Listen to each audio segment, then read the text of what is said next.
আসসালামু আলাইকুম প্রিয় শিক্ষার্থীবৃন্দ। আজকে অনলাইন ক্লাসে তোমাদেরকে স্বাগত জানাচ্ছি।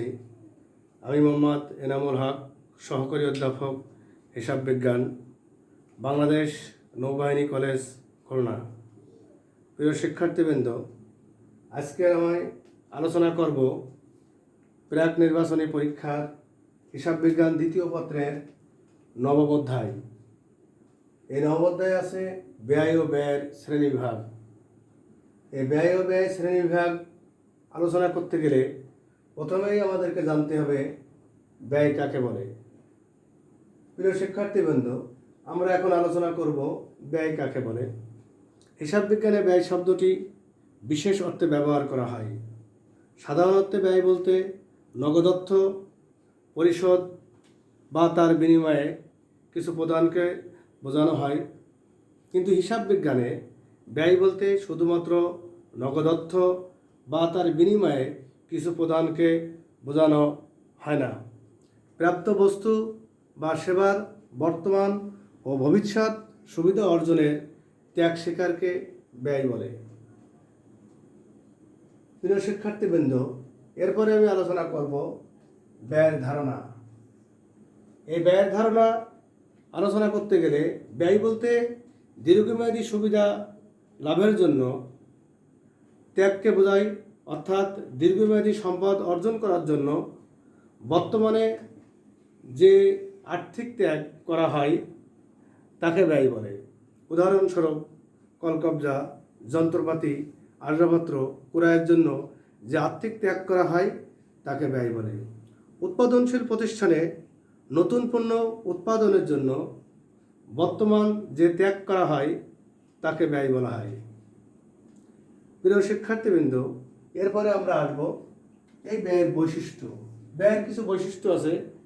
ব্যয়ের বৈশিষ্ট্যগুলো হচ্ছে ব্যয়ের মাধ্যমে দ্রব্য বা সেবার প্রাপ্তি ঘটতে হবে, অর্থাৎ কোনো ব্যয় যদি হয় তাহলে তার মাধ্যমে কোনো দ্রব্য বা সেবার প্রাপ্তি ঘটতে হবে। ব্যয় সর্বদাই টাকায় পরিমাপযোগ্য হতে হবে, অর্থাৎ ব্যয় হতে হলে সর্বদা টাকায় পরিমাপযোগ্য হতে হবে। ব্যয়ের সুবিধা বর্তমান ও ভবিষ্যৎ হতে পারে, অর্থাৎ ব্যয়ের যে সুবিধা এটা বর্তমানেও সুবিধা পাওয়া যাবে এবং ভবিষ্যতেও সুবিধা হতে পারে। ব্যয় বর্তমান, অতীত ও ভবিষ্যৎ প্রদত্ত হতে পারে। ব্যয় যে সবসময় নগদে হবে তা না, এ ব্যয়ের বর্তমান, অতীত এবং ভবিষ্যতে বকেয়ার মাধ্যমেও ব্যয় হতে পারে। ব্যয়ের সুবিধাকে খরচ বলে। কোনো কিছু সুবিধা পাইতে হলে আমাদেরকে খরচ করতে হবে, কারণ কোনো জিনিস অর্জন করতে হলে আমি যদি একটি কলকবজা, যন্ত্রপাতি, আসবাবপত্র ক্রয় করি তাহলে সেটা আমার প্রাপ্তি হবে।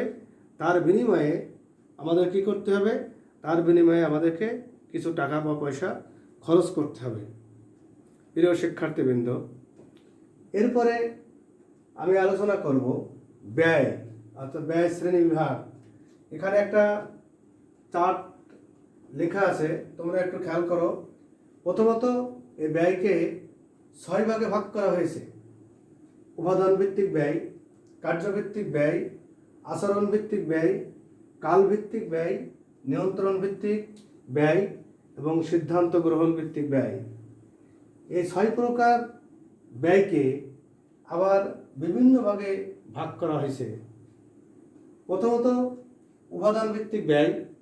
এই উপাদান ভিত্তিক ব্যয়কে 3 ভাগে ভাগ করা হয়েছে। প্রথমত আছে কাঁচামাল, তারপরে শ্রম, তারপরে আছে উপরিব্যয়। কার্যভিত্তিক ব্যয়কে 3 ভাগে ভাগ করা হয়েছে: উৎপাদন ব্যয়, প্রশাসনিক ব্যয় এবং বিপণন ব্যয়। আচরণ ভিত্তিক ব্যয়কে 3 ভাগে ভাগ করা হয়েছে: পরিবর্তনশীল ব্যয়, স্থায়ী ব্যয় এবং মিশ্র ব্যয়। কাল ভিত্তিক ব্যয়কে 2 ভাগে ভাগ করা হয়েছে: একটা আছে পণ্য ব্যয় আর একটা আছে কালীন ব্যয়। নিয়ন্ত্রণ ভিত্তিক ব্যয়কে 2 ভাগে ভাগ করা হয়েছে: একটা আছে নিয়ন্ত্রণযোগ্য ব্যয় আর একটা আছে অনিয়ন্ত্রণযোগ্য ব্যয়। সিদ্ধান্ত গ্রহণ ভিত্তিক ব্যয়কে 3 ভাগে ভাগ করা হয়েছে: একটা আছে নিমজ্জিত ব্যয়, সুযোগ ব্যয় এবং তুলনামূলক ব্যয়। প্রিয় শিক্ষার্থীবৃন্দ, এখন আমরা বিস্তারিত আলোচনায় আসব। উপাদান ভিত্তিক ব্যয়ের 3 ভাগে ভাগ করা হয়েছে। প্রথম হচ্ছে কাঁচামাল। আমরা জানি কোনো দ্রব্য তৈরি করতে গেলে বা উৎপাদন করতে গেলে তার কাঁচামাল প্রয়োজন হয়। এই কাঁচামালকে আবার 2 ভাগে ভাগ করা হয়। একটা হচ্ছে প্রত্যক্ষ কাঁচামাল, একটা হচ্ছে পরোক্ষ কাঁচামাল। যেসব কাঁচামাল সরাসরি পণ্য উৎপাদনের সঙ্গে সংশ্লিষ্ট এবং যার মূল্য প্রধান ব্যয়ের ভিতর অন্তর্ভুক্ত তাকে প্রত্যক্ষ কাঁচামাল বলা হয়। এই প্রত্যক্ষ কাঁচামাল আমরা কি বলবো, যেমন মনে করো একটা টেবিল তৈরি করতে গেলে প্রত্যক্ষ কাঁচামাল আছে তার কাঠ, প্রত্যক্ষ কাঁচামাল, অর্থাৎ কাঠ না হলে টেবিল তৈরি করা আদৌ সম্ভব হবে না। এই জন্য এই টেবিল তৈরির জন্য প্রত্যক্ষ কাঁচামাল আছে কাঠ। যেমন আমরা যদি বলি কাগজ তৈরি করার জন্য প্রত্যক্ষ কাঁচামাল আছে কাঠ অথবা বাঁশ। প্রিয় শিক্ষার্থীবৃন্দ, এরপরে এই কাঁচামালকে আমি বলছিলাম 2 ভাগে ভাগ করা যায়। আর একটা হচ্ছে পরোক্ষ কাঁচামাল। যেসব কাঁচামাল সরাসরি পণ্য উৎপাদনের সাথে জড়িত নয় তাকে পরোক্ষ কাঁচামাল বলা হয়। যেমন পরোক্ষ কাঁচামাল যেগুলো না হলেও চলে। যেমন যদি আমরা বলি একটা টেবিল তৈরির জন্য যদি আমরা লোহা অথবা বাঁশ দিয়েও আমরা এটাকে জয়েন্ট দিতে পারি, এগুলো হচ্ছে পরোক্ষ কাঁচামাল, যেগুলো না হলেও আমাদের চলে। এরপরে আমরা আসবো শ্রম। এই শ্রমকে আবার 2 ভাগে ভাগ করা যায়। একটা হচ্ছে প্রত্যক্ষ শ্রম আর একটা হচ্ছে পরোক্ষ শ্রম। প্রত্যক্ষ শ্রম আছে উৎপাদন কাজে সরাসরি নিযুক্ত কোনো ব্যক্তি বা ব্যক্তিবর্গের নিকট থেকে প্রাপ্ত সেবার জন্য যে মূল্য প্রদান করা হয় তাকে প্রত্যক্ষ শ্রম বলে। অর্থাৎ যে সমস্ত লোকজন দ্রব্য উৎপাদনের সঙ্গে সরাসরি জড়িত থাকে তাদেরকে যে মূল্য বা তাদেরকে যে পারিশ্রমিক প্রদান করা হয় তাকে বলা হয় প্রত্যক্ষ শ্রম। এরপরে আসবে পরোক্ষ শ্রম। পরোক্ষ শ্রমটা হচ্ছে যেসব শ্রমিক বা কর্মচারী উৎপাদন কাজের সাথে সরাসরি জড়িত নয় এমন ব্যক্তিদের যে মজুরি প্রদান করা হয় তাকে বলা হয় পরোক্ষ শ্রম। এরপরে আমরা আসবো উপরি ব্যয়। উপরি ব্যয় বলতে আমরা এখানে কারখানার উপরি ব্যয়কে বুঝে থাকি। প্রত্যক্ষ কাঁচামাল ও প্রত্যক্ষ শ্রম ব্যতীত কারখানার অন্যান্য খরচকে কারখানা উপরি ব্যয় বলা হয়। তাহলে এই কারখানা উপরি ব্যয় যেমন কলকবজা যন্ত্রপাতির অবসায়, কারখানা কর্মচারীর বেতন, এগুলো হচ্ছে কারখানা উপরি ব্যয়ের উদাহরণ। তাহলে আমরা এখানে উপাদান ভিত্তিক আলোচনা করলাম। উপাদান ভিত্তিক আলোচনার মাধ্যমে আমরা পেলাম কি কাঁচামালকে 2 ভাগে ভাগ করা হয়েছে। একটা হচ্ছে প্রত্যক্ষ কাঁচামাল আর একটা হচ্ছে পরোক্ষ কাঁচামাল। শ্রমকে 2 ভাগে ভাগ করা হয়েছে। একটা হচ্ছে প্রত্যক্ষ শ্রম আর একটা হচ্ছে পরোক্ষ শ্রম। উপরি ব্যয়কে 2 ভাগে উপরি ব্যয় আছে। উপরি ব্যয় বলতে আমরা সাধারণত কারখানা উপরি ব্যয়কে বুঝে থাকি। এরপরে আমরা আলোচনা করব কার্যভিত্তিক ব্যয়। কার্যভিত্তিক ব্যয়ের কি আছে? প্রথমেই আছে উৎপাদন ব্যয়, অর্থাৎ উৎপাদন কার্যাবলীর সাথে সরাসরি জড়িত ব্যয়কে উৎপাদন ব্যয় বলা হয়। আমরা আরো একটু বিস্তারিত বলতে পারি, একটি দ্রব্য উৎপাদন করে ভোক্তার কাছে পৌঁছানো পর্যন্ত যাবতীয় ব্যয়ের সমষ্টি হচ্ছে উৎপাদন ব্যয়। এই উৎপাদন ব্যয়। এরপরে আছে প্রশাসনিক ব্যয়। একটা দ্রব্য উৎপাদন করার সময় প্রশাসনিক একটি অফিসে যত ধরনের খরচ থাকতে পারে বা অফিস সংক্রান্ত যে খরচগুলো হয় সেই খরচগুলোকে আমরা বলি প্রশাসনিক ব্যয় বা অফিস ব্যয়। যেমন অফিসের ভাড়া, অফিস কর্মচারীর বেতন, অফিসের বিদ্যুৎ বিল ইত্যাদি আছে অফিস ও প্রশাসনিক ব্যয়। এরপরে আমরা আসবো বিপণন ব্যয়। এই বিপণন ব্যয়ের আরেক নাম আছে বিক্রয় ও বন্টন উপরি ব্যয়। অর্থাৎ একটি দ্রব্য শুধু তৈরি করলে হবে না, এই দ্রব্যটা বিক্রয় করার জন্য বা বিক্রয় বিতরণের জন্য যে খরচগুলো করা হবে, ভোক্তাদের কাছে পৌঁছানোর জন্য যে খরচগুলো করা হবে সেটা হচ্ছে বিক্রয় বিতরণ ব্যয়। এই বিক্রয় ও বিতরণ ব্যয় হচ্ছে যেমন বিক্রয় কর্মীর বেতন, বিজ্ঞাপন ব্যয়, গোডাউন ভাড়া ইত্যাদি হচ্ছে বিপণন ব্যয় বা বিক্রয় ব্যয়। এরপরে আমরা আসবো আচরণ ভিত্তিক ব্যয়। আচরণ ভিত্তিক ব্যয়কে আমরা আবার তিন ভাগে ভাগ করছি। একটা আছে পরিবর্তনশীল ব্যয়, একটা আছে স্থায়ী ব্যয়, আর একটা আছে মিশ্র ব্যয়। পরিবর্তনশীল ব্যয় বলতে আমরা কি বুঝি? যে ব্যয় উৎপাদনের পরিমাণ হ্রাস বৃদ্ধির সাথে সাথে আনুপাতিক হারে হ্রাস বৃদ্ধি পায় তাকে বলা হবে পরিবর্তনশীল ব্যয়। অর্থাৎ যে ব্যয়টা দ্রব্য উৎপাদনের সাথে সাথে দ্রব্যের উৎপাদনের পরিমাণ যদি বৃদ্ধি পায় তাহলে যে ব্যয় আনুপাতিক হারে বৃদ্ধি পায় সেটা আছে পরিবর্তনশীল ব্যয়। এরপরে আমরা আসবো স্থায়ী ব্যয়। স্থায়ী ব্যয় আছে যে ব্যয় উৎপাদনের পরিমাণ হ্রাস বৃদ্ধির সাথে সাথে পরিবর্তিত না হয়ে একটি নির্দিষ্ট সীমারেখা পর্যন্ত অপরিবর্তিত থাকে তাকে স্থায়ী ব্যয় বলে। অর্থাৎ পরিবর্তনশীল ব্যয় যেমন দ্রব্যের উৎপাদনের পরিমাণ পরিবর্তনের সাথে সাথে যেমন পরিবর্তন হয়, স্থায়ী ব্যয়টা এইভাবে পরিবর্তন হয় না। স্থায়ী ব্যয় বলছে যে হ্রাস বৃদ্ধির পরিমাণ একই রকম থাকে, কিন্তু যদি একটি নির্দিষ্ট সীমারেখা অতিক্রম করে তখন স্থায়ী ব্যয় আস্তে আস্তে পরিবর্তন হয়ে যায়। এরপরে আমরা আসবো মিশ্র ব্যয়। মিশ্র ব্যয়টা কি? মিশ্র ব্যয়টাকে বলা হয় আংশিক পরিবর্তনশীল ব্যয় বা আধা পরিবর্তনশীল ব্যয়। যে ব্যয় সম্পূর্ণ পরিবর্তনশীল ও নয় আবার সম্পূর্ণ স্থায়ীও নয় তাকে বলা হয় মিশ্র ব্যয় বা আধা পরিবর্তনশীল ব্যয়। এই আধা পরিবর্তনশীল ব্যয় আছে পরিবর্তনশীল ব্যয়ও না আবার স্থায়ীও না, যেটা দ্রব্য উৎপাদনের সঙ্গে সঙ্গে ওইভাবে একেবারে বেশিও পরিবর্তন হয় না আবার একেবারে স্থায়ীও থাকে না, সেটা হচ্ছে মিশ্র ব্যয় বা আধা পরিবর্তনশীল ব্যয়। তাহলে আমরা আচরণ ভিত্তিক আলোচনা করলাম পরিবর্তনশীল ব্যয়, স্থায়ী ব্যয় এবং মিশ্র ব্যয়। এরপরে আমরা আলোচনা করব কালভিত্তিক ব্যয়। কালভিত্তিক ব্যয়কে আবার দুই ভাগে ভাগ করা হয়েছে। একটা হচ্ছে পণ্য ব্যয়, একটা হচ্ছে কালীন ব্যয়। পণ্য ব্যয় হচ্ছে একটি পণ্য উৎপাদন করতে যেসব ব্যয় ওই পণ্যের মধ্যে সংযুক্ত থাকে তাকে বলা হচ্ছে পণ্য ব্যয়।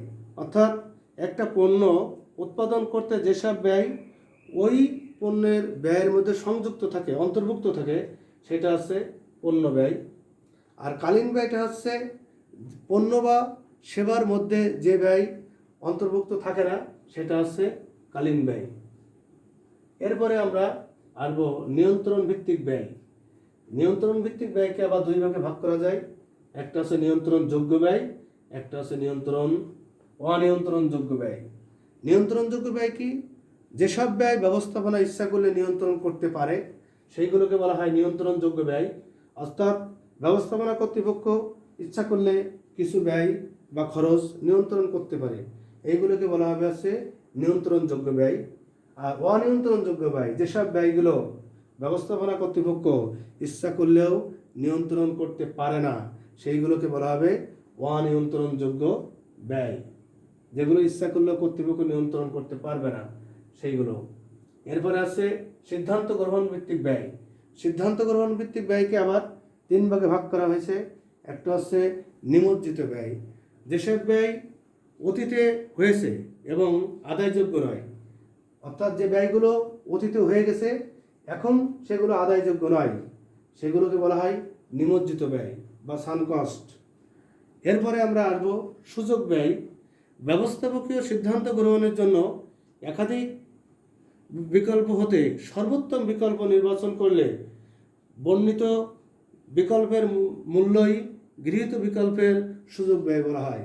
অর্থাৎ এখানে বলা হয়েছে ব্যবস্থাপকীয় সিদ্ধান্ত গ্রহণের জন্য একাধিক বিকল্প হতে সর্বোত্তম বিকল্প, অর্থাৎ অনেকগুলো বিকল্প বা সুযোগ যদি থাকে সেখান থেকে একাধিক বিকল্প অথবা সর্বোত্তম বিকল্প নির্বাচন করলে বর্ণিত বিকল্পের মূল্য হচ্ছে সুযোগ ব্যয়। এরপরে আছে তুলনামূলক ব্যয়। দুটি বিকল্পের মোট ব্যয়ের পার্থক্যকে তুলনামূলক ব্যয় বলা হয়। অর্থাৎ দুটি বিষয়ের ভিতরে যদি তুলনা করা হয় তাহলে আমরা সেটাকে তুলনামূলক ব্যয় বলি। তাহলে প্রিয় শিক্ষার্থীবৃন্দ, আমরা এখানে জানলাম ব্যয় কাকে বলে, ব্যয়ের ধারণা, ব্যয়ের বৈশিষ্ট্য। এরপর আমরা আসলাম ব্যয় শ্রেণীবিভাগ। এখানে প্রথমত ব্যয়কে 6 ভাগে ভাগ করা হয়েছে। উপাদান ভিত্তিক ব্যয়, কার্যভিত্তিক ব্যয়, আচরণ ভিত্তিক ব্যয়, কাল ভিত্তিক ব্যয়, নিয়ন্ত্রণ ভিত্তিক ব্যয় এবং সিদ্ধান্ত গ্রহণ ভিত্তিক ব্যয়। এগুলোকে আবার শ্রেণীবিভাগ করা হয়েছে। যেমন উপাদান ভিত্তিক ব্যয়কে 3 ভাগে ভাগ করা হয়েছে: কাঁচামাল, শ্রম, আবার উপরিব্যয়। কাঁচামালকে আবার 2 ভাগে ভাগ করা হয়েছিল, একটা আছে প্রত্যক্ষ কাঁচামাল, একটা আছে পরোক্ষ কাঁচামাল। শ্রমকে আবার 2 ভাগে ভাগ করা হয়েছিল, একটা আছে প্রত্যক্ষ শ্রম আর একটা আছে পরোক্ষ শ্রম। আর উপরিব্যয় বলতে আমরা সাধারণত কারখানা উপরিব্যয়কে বোঝানো হয়েছিল। কার্যভিত্তিক ব্যয়কে আমরা 3 ভাগে ভাগ করছিলাম, একটা আছে উৎপাদন ব্যয়, একটা আছে প্রশাসনিক ব্যয়, একটা আছে বিপণন ব্যয় বা বিক্রয় ও বিলি বন্টন ব্যয়। আচরণ ভিত্তিক ব্যয়কে আমরা 2 ভাগে ভাগ করছিলাম। প্রথমত পরিবর্তনশীল ব্যয় 3 ভাগে ভাগ করছিলাম: পরিবর্তনশীল ব্যয়, স্থায়ী ব্যয় এবং মিশ্র ব্যয়। কালভিত্তিক ব্যয়কে আমরা 2 ভাগে ভাগ করছিলাম: পণ্য ব্যয় এবং কালীন ব্যয়। নিয়ন্ত্রণ ভিত্তিক ব্যয়কে আমরা 2 ভাগে ভাগ করছিলাম: একটা আছে নিয়ন্ত্রণযোগ্য ব্যয়, একটা আছে অনিয়ন্ত্রণযোগ্য ব্যয়। তারপরে সিদ্ধান্ত গ্রহণ ভিত্তিক ব্যয়কে আমরা 3 ভাগে ভাগ করছিলাম: একটা আছে নিমজ্জিত ব্যয়, একটা আছে সুযোগ ব্যয় আর একটা আছে তুলনামূলক ব্যয়। প্রিয় শিক্ষার্থীবৃন্দ, এই ব্যয়গুলো, শ্রেণী বিভাগগুলো তোমরা বাসায় তোমাদের পাঠ্য বই থেকে ভালো করে দেখবে এবং এগুলো বোঝার চেষ্টা করবে। আর এগুলো বোঝার চেষ্টা করবে, অনুশীলন করবে। যদি কোনো সমস্যা মনে করো তাহলে আমাদের যে গ্রুপ আছে, বিজনেস ব্যবসায়ী শিক্ষা শাখার যে গ্রুপ আছে, এই গ্রুপে নক করলে তোমরা এখান থেকে আমাকে পাবে এবং আমি এখানে তোমাদের সেই সমস্যার সমাধান করে দেব। প্রিয় শিক্ষার্থীবৃন্দ, আগামী ক্লাসে আমি তোমাদের এই ব্যয় ও ব্যয় শ্রেণী বিভাগের গাণিতিক সমস্যার সমাধান করব। আল্লাহ হাফেজ।